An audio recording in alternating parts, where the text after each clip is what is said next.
Hey guys, have you ever had a dream about writing a comic book with Stan Lee? Have you ever had a dream about drawing a panel, not even a page, not even a comic, but a simple panel with Jack the King Kirby, or with Mark Silvestri, or with Todd McFarlane, or with Mark Bagley? Have you thought about writing with Mark Waid? Have you thought about inking with Tim Townsend, or creating letters with Todd Klein? Have you thought about working with any of those people? Because if you did, this book is for you. We have got the author Immortal, issue number 1 by Frank Barbary. Artist is Morgan Beam.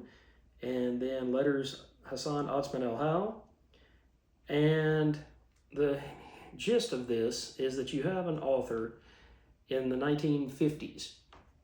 And he feels like he's written everything that he can write, and so he unalives himself. Meanwhile, you go to present day and you've got this awesome artwork by Morgan Beam showing a guy named Hector who's in the bathroom, and he's got a massive meeting that he's got to go to, and his girlfriend Sheila is outside, and she says, today you'll address me only as your manager, not your fiance. And she's like, the car's pulling up, let's go make history. And she's excited. She thinks that this meeting that this author wants to take with her, it's not the author, of course, that killed himself in 1953, but it's a modern author that everybody loves. And he's just negative. He's like, I just can't believe all this is happening. I've had a lot of false starts. And it's not like the meeting is with her. It's probably some lawyer or something. And his fiance is like, don't be in a funk. And she's like, you should be excited. That would be like somebody from Stan Lee, when he was still alive, calling me and being like, hey, Stan wants to meet with you about some ideas that, he's had, and he wants to go over some things and see, what you think, and we'll send you an email. Click. So there's not really, he doesn't have any idea what this meeting is about. So he's thinking negatively, and she's trying to build him up.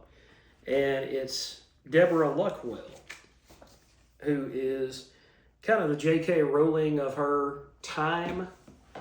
And what she intends to do is she intends to have Hector ghostwrite for her. And she says, I think you might be the world's leading scholar on the work of one E.L. Vossler. And Hector says, yeah, sloppy. I'm kind of sloppy. And Sheila pipes up, Hector's loved Vossler's work since he was a kid. It made him want to be a writer and a teacher. And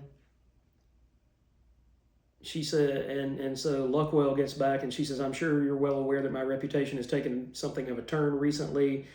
And she has worked it out to where he can go to Vossler's estate and study for the next week.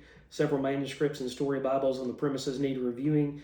So what it is she's acquired the rights to the works and estate of Mr. Vossler, and I want to reboot The Mage's Apprentice for modern audiences and bring it up to speed. And I want you to write it with me. So it's kind of like the Harry Potter books, except Luckwell didn't write them. Instead, E.L. Vossler wrote them. But she wants to bring it up to a modern day aesthetic. She wants to clean it up a little bit for modern audiences. And the whole time you're thinking, this is awesome. He's going to get to write with her. He's going to get to create with her. She's the fiance / manager is just super stoked. She's like, this is awesome. This is what you've always wanted. And she says, we're going to be rich. And you're going to be famous. So he steps outside to take a phone call,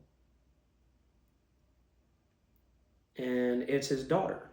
His daughter had called and says that she needs him to come pick her up. Meanwhile, a lot of these different characters are looking at books that Vossler wrote. And there's some sort of demon that's eating these people. And we don't really know what that is about, but it turns out that the reason that she can't do the writing herself is because she herself has been infected with something that whenever she tries to write, that it doesn't it doesn't work out.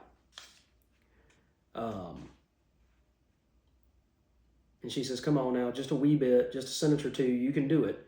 And so she started to type, and then all of a sudden her hands just got twisted and burned up. And then she screams at somebody and says, there, are you happy? You've taken away the one bloody thing that I had. You know, the one thing that I love.